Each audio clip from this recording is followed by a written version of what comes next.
Hi guys, and welcome to my review of the KZ Castor. Before I continue with the review, let me just get one thing out of the way here, which is I bought these units with my own money, so I was not sent these units for free, and therefore I'm not obliged to have to say good things about these earphones. Okay, I've got both units of the Castor here, or both models of the Castor. I've got the Harman Target version 1, which is this one on the left hand side, this box, which is the silver one, and I've got the Harman Target base improved version, which is the box here on the right, which is this kind of darkish gray black one over here. Okay, I'm not going to bother you with the boxes because we already know how the boxes of KZ are, or CCA, and very simple affairs all the time. It's got a simple cable, some tips, and that's it. So that's out of the way, and we're not going to even bother with it. As for the Castor, it's a 2D IEM. My apologies. It's got a 10mm and a 8mm, and the differentiating thing about it is that instead of stacking them next to each other, which is many times the case in a side-by-side structure, let me just quickly show you here a picture in this sort of an arrangement. They have stacked them on top of each other in you could call it a coaxial setup. I don't think that's still the best name to give it, but they've stacked it in this way. Okay, 10mm behind and the 8mm in front. As for the drivers themselves, like I said, the 10 and 8, I don't believe these are the XUN drivers. They seem to be the drivers, at least the 10mm seems to be a driver which is perhaps similar to the KZ ZVX or the CCA CXS or maybe the DFI, something along those lines. And 8mm, I'm assuming it's probably the same type of technology, but just a smaller size. The shell is it's an injection molded shell with a metal faceplate. Very, very nice. I mean, the level of precision that they've been able to obtain here is quite commendable, and they have to because of the way that everything is set up. It's got tuning switches, as you can see. Okay, you got the tuning switches, and the tuning switches, they affect the sound in the following way. Each switch basically implements 1 dB extra, either on the bass or then on the mids and the highs. So switch 1 and 2 will affect the bass. 1 gives it 1 dB of boost. If you have 1 and 2 on, you got 2 dBs of boost on the bass, and then switches 3 and 4 will do the same thing for the mids. Okay, so basically if you have everything on, you boosting the bass in the mids and the highs by 2 dBs across the board. All right. I found that the way that I like listening to the Castor, be it the bass version or be it the normal Harman version, is just with the 2 first switches on. So I've got basically the 2 dB boost implemented. Okay, that's the way I like listening to them. That's the way that I found they have the best balance. Let me just quickly show you here the gray one, the silver one, sorry. You can see basically the same thing. You can see better slightly inside the actual driver. I mean, in terms of build, it's actually quite commendable when you think that this costs about $15. So what they've been able to do, to a certain extent, I'm not surprised because KZ is capable of doing things like this. The cables I'm using are IVPIQ cables, just so that that's also clarified. And that's it. I'm using the foam tips that they actually brought with them, again because I found that these tips gave me overall the nicest results. In the standard Harman version 1 here, not the bass boosted one, I've also got the switch 1 and 2 on to give that extra 2 dBs of boost in the bass. All right. Another thing which just going back quickly to the tips, I did try the silicone tips, the KB07s, like I usually like using, and that you will probably see floating around in the back there in many of them, of these IEMs that I've got here, which basically are all CCA and KZ items, by the way. But I found that with the foams, I was able to control, especially on the Harman version 1. I was able to control a little bit better, a little extra amount of energy around the 5-6K area. That just was, it was never aggressive or anything of the sort, but I was just able to tame it ever so slightly, and I preferred using it like that. Okay, so what have I got here? I mean, I'm not going to compare it with all those IEMs. I just left them there so that you guys can have an idea of the extent I went with regards to testing these IEMs and comparing them. And I went through a lot of KZ stuff and CCA stuff. I've got the top there, the VZ10, okay, from Joy Audio. Over here, I've got the ZAX and the ZAR, the hybrids, from KZ. I've got here in front the Krilla. Next to that, I've got the CCA, the Pianist, which I will be reviewing as well. Above that, I've got the HM20, which is still one of my favorite IEMs, period. This is still one of my favorite IEMs from KZ. On this side, I've got here the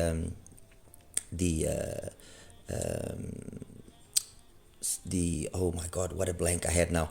The DFI, okay, the KZ DFI. That's the non-switch version. This is the switch version. On top there, I've got the ZVX, the single DD. Back there, I've got the CCA CRA, the original one, which is still very, very good. It is still a very, very nice IEM. And I've got it. The main reason why I went in fetch was this is $14 now in 2023, 2 drivers. That was $14 back in 2020. And then I've got as well here the CCA CXS, very similar to the ZVX. And well, the CXX as well. I've actually got just 2 models here because I did a model one of them. Okay, I listened to all of those IEMs. I listened to all of them thoroughly and compared them to the Castor, and went back and forth and to position them. Okay, and I took some conclusions from all of those comparisons.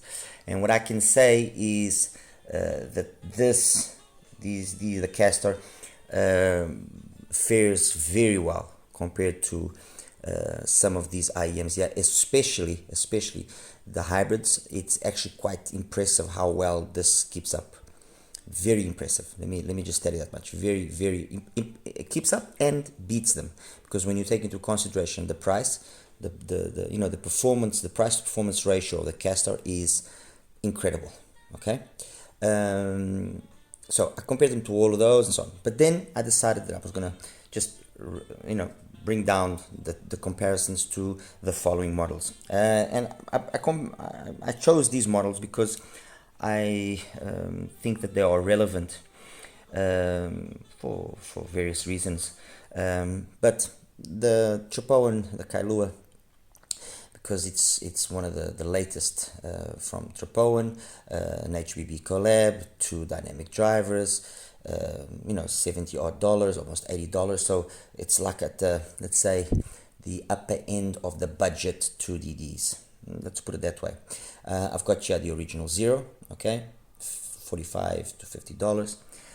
Then the 2 Castors, obviously. Then on this side here, I've got the CCA, the Duo, which had to be here because it's also a 2 DDs, although it's 2 7mm DDs, which have their origins, let's put it that way, on the units that we find in the Joy Audio, the VZ10, and on the HM20.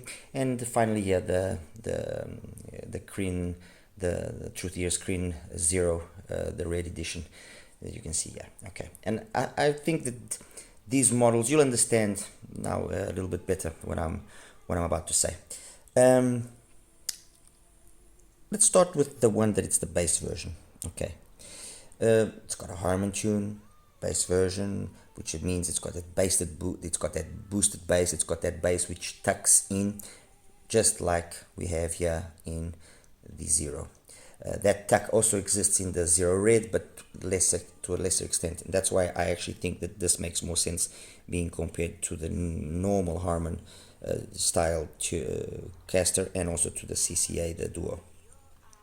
And the Kailua, I've got it here because as well, it's not that it has that sort of bass, but it's a bigger bass tuning. It's the one that in terms of mid bass has the most when you actually put all the graphs together, and I'll show it to you in a second. So I thought it made sense for the Kailua to be on this side.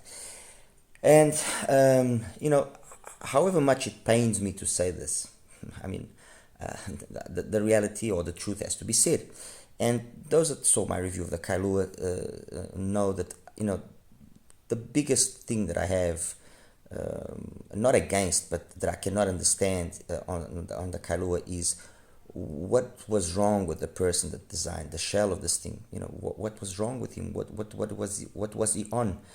I cannot, for the love of God, get this thing to fit in my ears properly, and the only way I can do it so that I can get half decent performance out of it is if I actually have it with the foam tips, as you can see, and I have it facing down like this, slightly forward. So if this is my ear, instead of putting it in this position, I have to put it in this position, with the cable kind of facing slightly down but to the front. And if I do that, then fine. Then I get a good seal, I get a nice sound, and the Kailua does sound good. It does sound good. I'm not going to say it doesn't sound good. Does it sound better than the Castor or the Zero? No, it doesn't.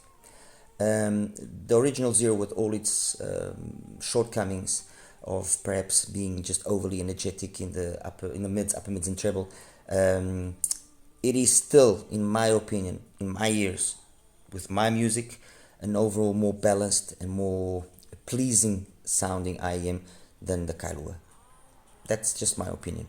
Those that don't agree with it, you are fine to agree with it, but that's my opinion. And I'm sure that if other people actually go to the trouble of doing what I did, which I know it's not going to be everybody, even many reviewers cannot do what I do what I've done here, you will kind of end up agreeing with me.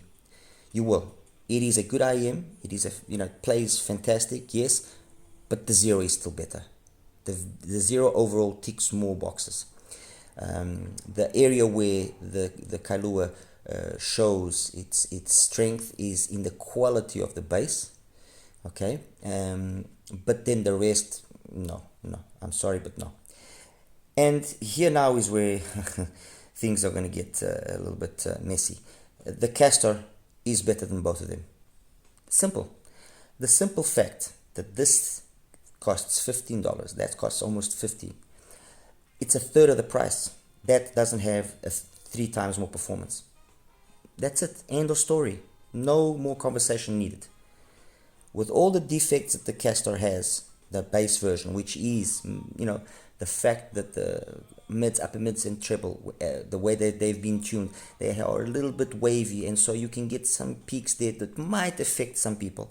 They never really affected me. They never really bugged me. And overall, the fact that they've got so much bass, gets rid of all of it, basically, and just lets the Castor have a super, but I mean really, really super engaging, fun sound.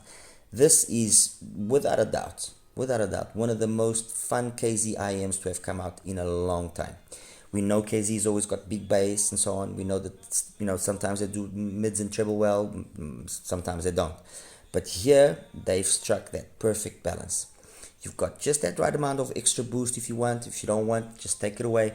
And it just sounds really good. Really, really good. The bass is clean, it's tight, it's got decent speed, it's got decent resolution. The timbre and the tonality is perfect, nothing wrong with it. Yes, it's thick. Yes, fine, okay. But the fact that it's been tucked, like, it's not gliding, it doesn't really bleed that much into the mids, and the mids are still very clean. Also, the fact that they've actually oriented the drivers in the way they've oriented has helped out towards that. I'm sure the mids are really clean, really good. Male, female vocals, very nice. Male vocals better than female vocals. The female vocals can become just a little bit too much at certain points. But use the foam tips. If you're a cable believer, use a decent cable. Decent cable that will, let's say, tame things down a little bit. Copper, is believed to be the choice. Use a nice warm source. I've got my K in the R and the NX7, which, I mean, this combination is pure bliss. And you will, I mean, I'm so positive about what I'm saying that I've got no issues. You will be very impressed by how good this sounds. Technically, how is it? Okay, it's got a decent sound stage. It's not the biggest. It's a little bit more on the cozy side.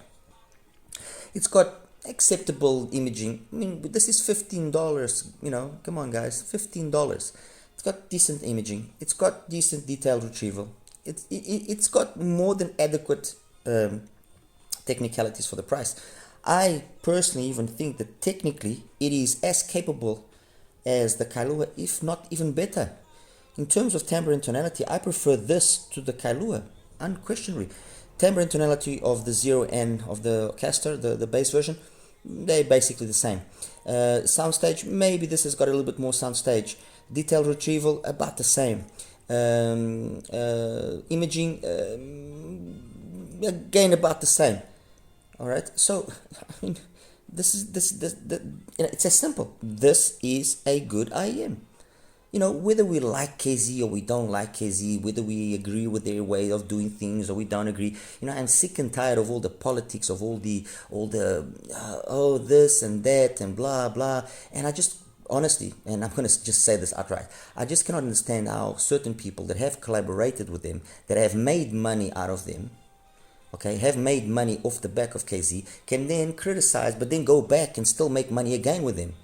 I mean, if you are so correct, if you are such a person with such correctness, then you don't do that. You know, if you don't like, and that's it.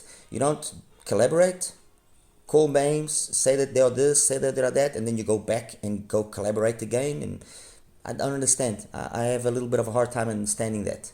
I don't see where that makes you a credible person or a credible entity. You know, if you don't like, you don't like. You stand your ground. But anyway, that's the base version compared then to just the Zero and the Kailua. For the $15 that it costs, honestly, it's a fantastic IEM. It is really a good IEM. Fun, plays well, you know, gives you the opportunity to have a taste of a dual DD setup for next to nothing, for CCA, CRA money. Okay, let's put it that way. Like I said, I'm not going to compare it with these IEMs here. If you guys do want me to go specifically with some, you know, one of them, I can do it, but not here, so that this doesn't take forever. Comparing now the Harman version with the Duo and with the Krin, the Zero version, the Krin, the red version. My apologies. Okay, let me just put it over here. Again, it's got the same setup. It's basically the same thing. What they've done obviously is made a different crossover network. I think it's worth mentioning that difference in the crossover network does mean that there's a difference in terms of the impedance and of the sensitivity. While over here on the base version, the impedance varies between 16 and 20 ohms, and we have a sensitivity of about 103 dBs. On the Harman target version, the impedance varies between 31 and 35 ohms, and we have a sensitivity of 105 dBs. So a smidge more, it can play a smidge louder. And, you know, when you put it on, obviously the first thing you notice is that the bass has got that gliding style of bass. It's no longer a tucked bass. It doesn't have that prominent mid bass that we get on this one here. And as such, it's a completely different sound. It's a more open sound. It's a more detailed sound. Is it a huge difference? No, not really. I cannot say that it's a huge difference, but there is noticeably more clarity, more detail, more openness. Vocals are, you know, better, more. There's just more energy across the board. Yeah, you could almost say yes, that this is a more forward sounding, while this is a little bit more laid back, more warmer sounding. Okay. Take that with a grain of salt, please. Compared then to the Duo and the red, When I did the review of the Duo and of the Red, I mentioned that I really enjoyed the Red, and I do.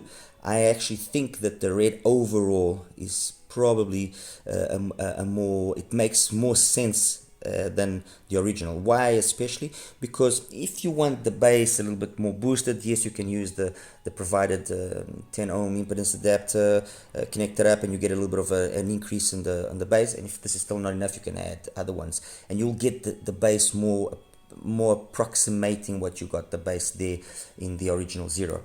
But the magic here on the Red is the way that the mids, upper mids, and treble have been done. So they've brought it down quite a bit, and it's made it be it's made it become more smoother, more easygoing, more pleasant to listen to, without running that risk of getting aggressive. I mean, again, this is I'm going to say something now that it's going to open up a can of worms. A lot of IEMs, the drivers they use are not as expensive as we think, okay? And trust me, I know what I'm saying. A lot of these, I mean, how much do you think an IEM like this actually costs? You just have to think a little bit. Now, the reality is, a lot of expensive stuff use drivers which are basically the same quality, okay? And obviously, that doesn't mean that you can't have a cheap driver which is of good quality. You can. But if there's one thing that the Zero did have, at least the original one, was the driver quality wasn't exactly the best. And there was a lot of driver variance. I mean, I went through 3 sets until I found one that actually was decent. Let's make it clear. On KZ, which again is crucified left, right, and center all the time, my experience with that, and trust me when I say that I buy multiple KZs, okay, just with regards to the Castor, I actually bought 3 sets. Okay, call me what you want to call crazy. I bought it because I want to play around with them, I want to tune them. I bought them because I wanted to see how consistent they are, and they all measured the same thing, all perfect. That cannot be said there. So all of this to say what? That somehow, although they say the drivers here are basically the same, I don't agree. I think the drivers that they used here on the Red are a slightly better quality than the drivers used on the Zero. And even if they are the same quality, the way they've tuned it has made that those drivers, especially the one doing the mids, upper mids, and treble, is more relaxed in the way that it presents itself. So it's not so much on the edge. Okay. It sounds really good. Okay, it sounds really, really good. That's the truth. I'm not going to deny it. The Duo, when I tested it, I said that the Duo had everything to be as good as the Zero. The only problem with the Duo was that it didn't have that same bass energy, because the Duo is very bass light, very I mean, it's really very neutral in the bass, but that it was capable, and it was trading some serious blows, and to a certain extent there were times even that the Duo was holding its own and even being better. Okay, obviously the price, there is a price difference here between the two of them. It was justified, let's put it that way.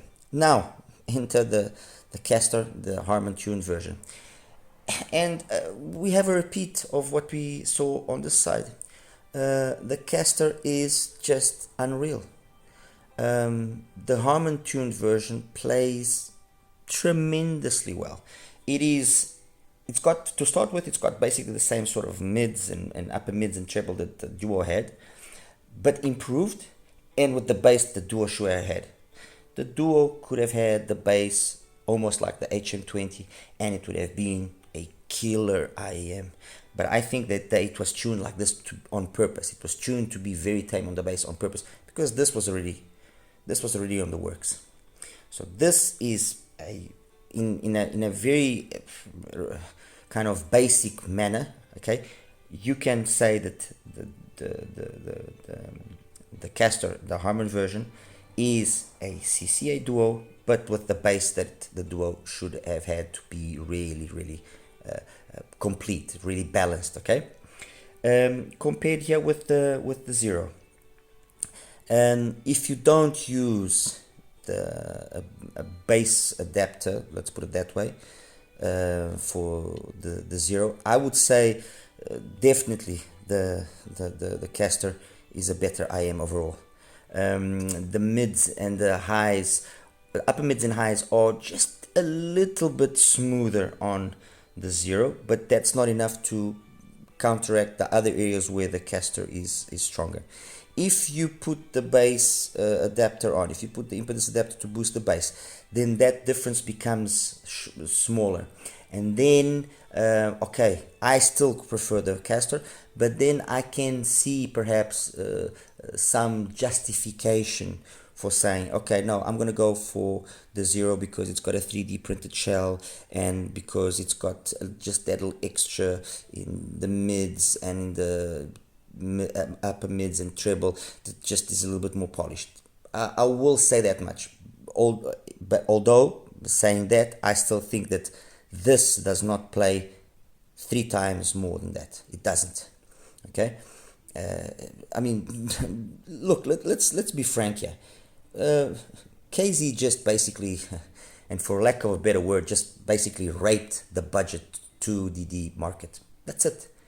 Let's call things by their name. What they've done is they've just basically raped the 2DD market by launching something which is really good in its build quality, really good in its sound, and it has a price which is unbeatable. I mean, the only way you're going to beat this is if you make something with the same price and that plays better. And how much better can you get? That now is the $1 million question. How much better can you really get? We have seen that the Chi-Fi market has improved leaps and bounds over the last couple of months, let's say a year and a half. I mean, what you get today for under $100 is tremendous, way superior than many IEMs costing $200, $300, $400 a couple of years ago.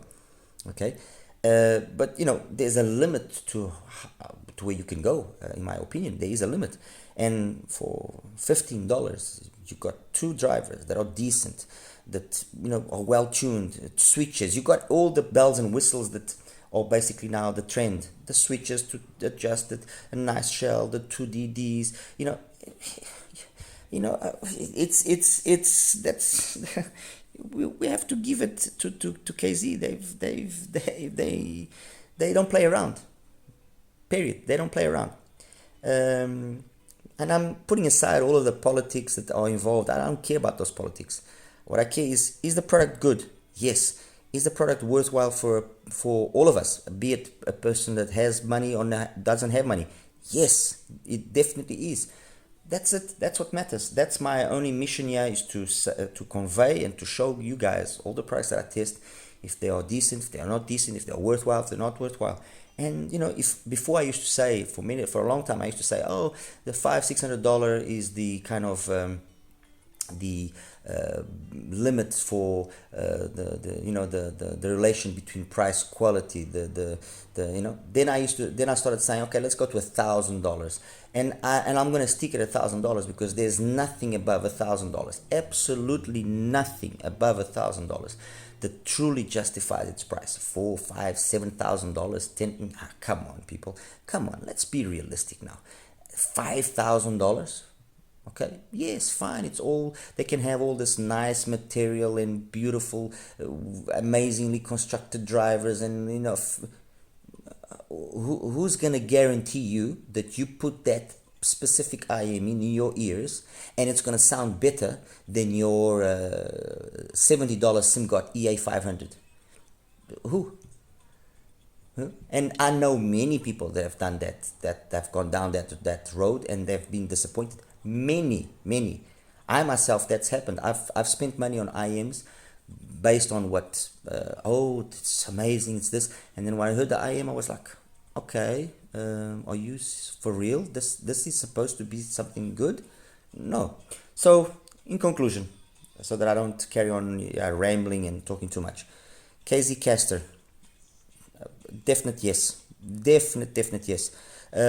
Quickly, just between the normal one and the base version one. Obviously, this one here is the more balanced, the more polished one. Better, definitely much better in the technicalities as compared to the normal one. It's got a better soundstage, definitely better imaging, definitely better detailed retrieval. So technically, it's more capable than the base version one. The base version one is the more fun one, I think. Okay, so it all depends what you want. What do you want? You want a dual DD that is fun to listen to, engaging? go for this. You can always, if you want and if you are up to it, you can always do a little bit of some DIY modding, and there's a simple mod that you can do here to just clean up the upper mids and treble a little bit with a filter. It's a very simple mod. Or you know, you're not really a bass fan, but you want something which is dual ED, plays well, it's got great sound, and it's, you know, just get the normal one. All right. Anyway, guys, let me now just quickly show you the graphs, and we wrap it up. All right. Take care. Hi guys, and welcome now to the graph section for the KZ Castor. Let me just start by showing you, I'm going to show you the graphs for the Castor, the base version, and the normal one, and then I'm going to show you the graphs compared to the IEMs that I talked about. Okay, so this is the graph with the switches all in the down position, so no boosting, nothing. As you can see, it's got that tucked bass that I was talking about. So tucked bass, I mean, it's flat there by 250, it's basically flat, so it doesn't really bleed into the mids. And then, you know, a nice relaxed pinna gain, peaking at close to 3K, and then maintains itself. Somehow, although graphically you wouldn't think, but somehow this area here, 5, it can just get a little bit overly energetic. Okay, it can. And you know, depending, especially if you use the silicone tips, the silicone tip has a tendency of actually boosting this a little bit, and you know, your source will also be very dependent. This is with the foam tips, by the way. So this is with it 0.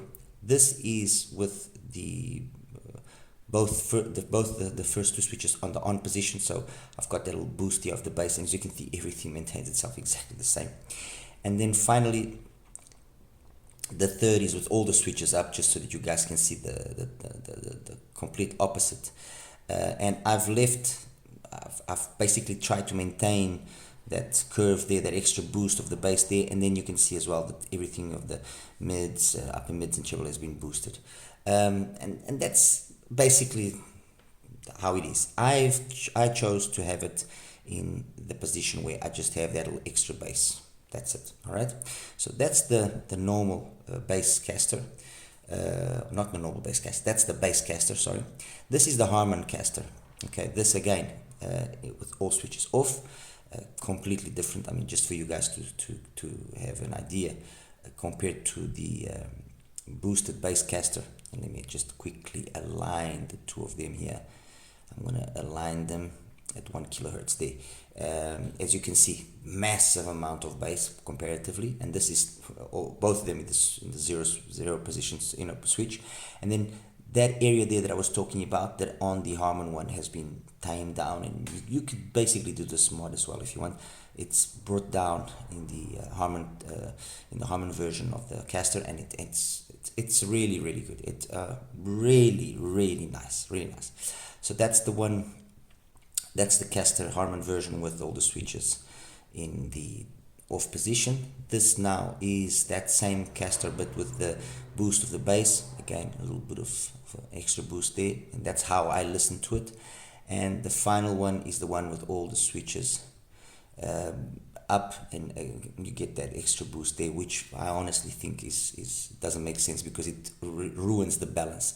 The one that for me is the one that makes the most sense is this one here, the boosted bass version, because the balance, you can see, is nice. Everything sits within, so 57 sorry, to 67, 10 dBs. You got the bass there, and the mids, upper mids, basically at the same level, not one overpowering the other. A nice gliding bass, basically no bleed into the mids as well. I mean, this is really nicely tuned, really nicely tuned. Okay, so let's just start clearing here some graphs so that we can see things a little bit better. Okay, let's just do away with this. What else do I want to do away with? This one. I want to leave that one. I want to do away with that one. Okay, so let's start. Let's start with the Castor, the bass version, the way I heard it. Okay, this is the way I heard it, and then let's now throw some things at it. Let's throw the zero, the original TruthEars 0 at it, so you guys can see. So it will be number 9 over there. Let's just align this, and I'm going to align it at 1 kilohertz, and that's it. Well, 1 kilohertz, 500 hertz, will both, but those are the 2 points where I usually like aligning my graphs with.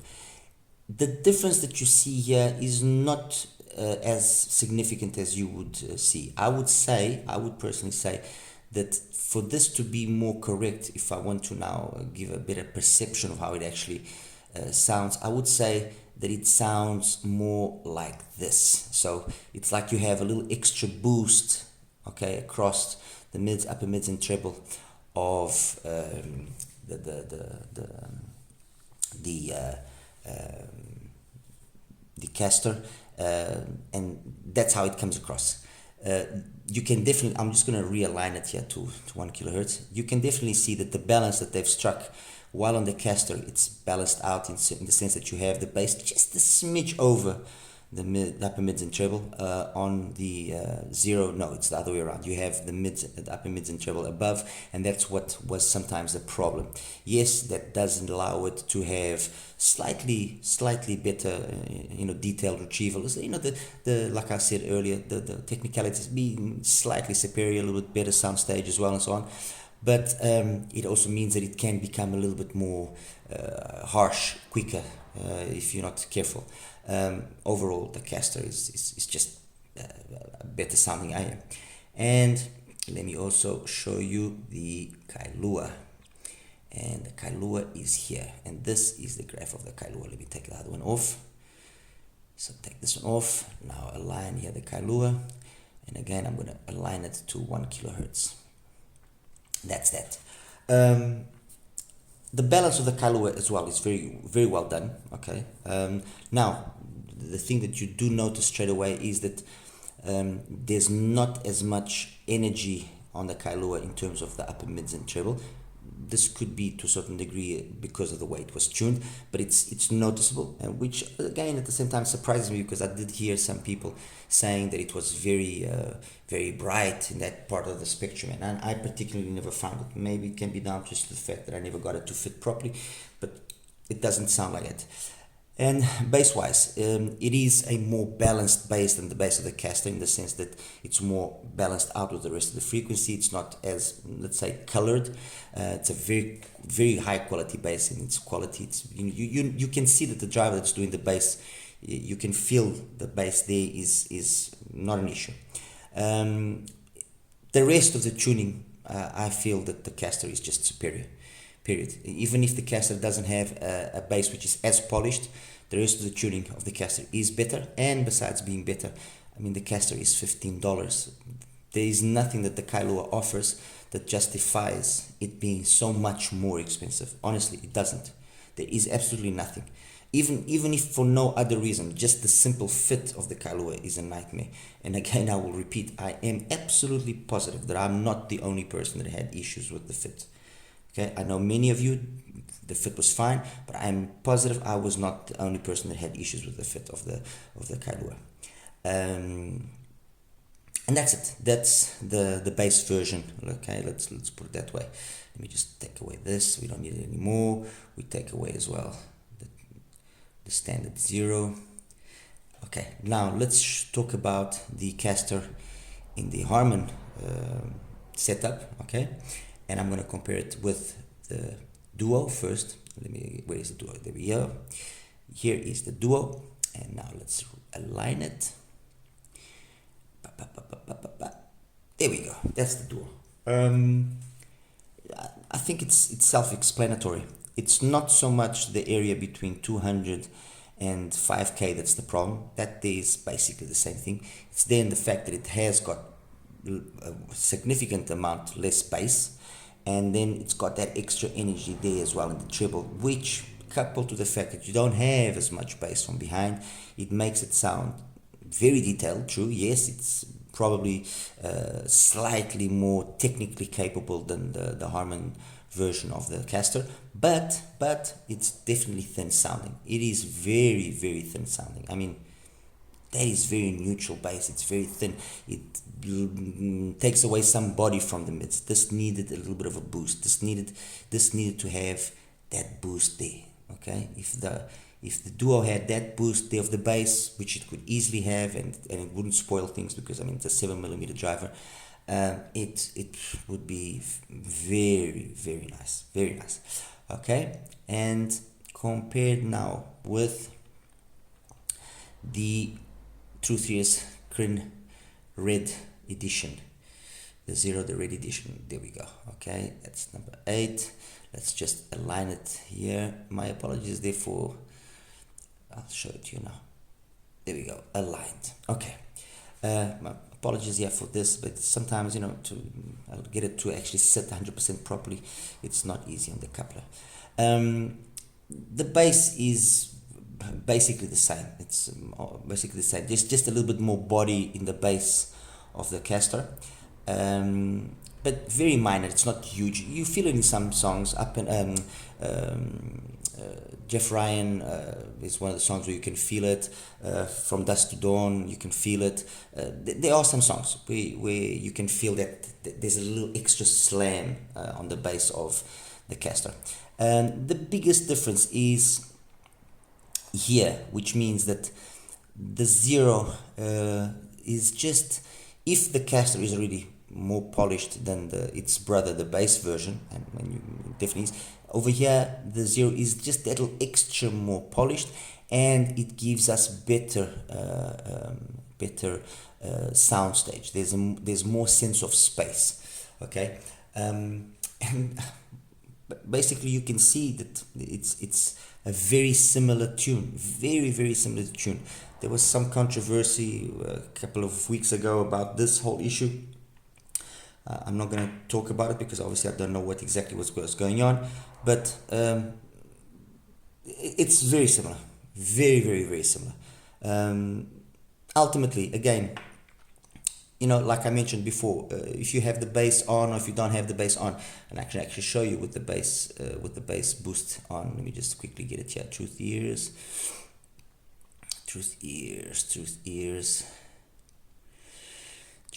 There we go. 0 with a 10. Okay, there we go. Okay, and now let's realign it. There we go. Let's take away the other one. Right.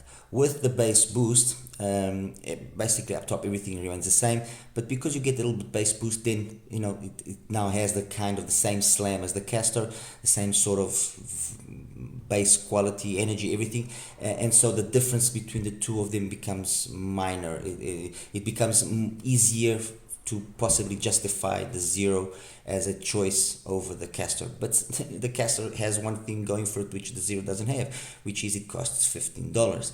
And for $15, the Zero again doesn't offer that much, that difference, in performance. It doesn't offer 3 times the performance. So there you have it, guys. I mean, like I said in the beginning of the review, KZ gets such a bad, it gets slashed all the time, and it gets to a point where it starts getting really tiresome. The politics that they have or that they don't have, I mean, whatever. If you don't like it, don't buy it. But yeah, come on, this is about enjoying the music. It's about listening to music, and not about the politics and all the things that are going on between reviewers and KZ. And it's look, you know what, a mess. Now the same sort of controversy is happening as well with HIFIGO. I mean, why are we even worried whether or not they're going to save the whales or not save the whales? If they do it, fine, fantastic, great, amazing. If they don't do it, we will all know, and then we act accordingly. And that's what I'm just saying. Live and let live. Live and let live. Okay, that's it. This is a business for them. They are making money. This is how they make money. And what matters to us, in my opinion, is the product good? Does it have a fair value? Does it offer a good value for money? That's it. Does it sound good? Fantastic, amazing. End of story. I don't care about anything else. It doesn't bug me. The other issues it's none of my business. If I do find out about them, then I will do whatever I feel fit to do. But I don't go on just blah, blah, blah, blah, blah. Guys, as always, like and subscribe. Any questions, please feel free to ask. All right? You take care now. Bye-bye.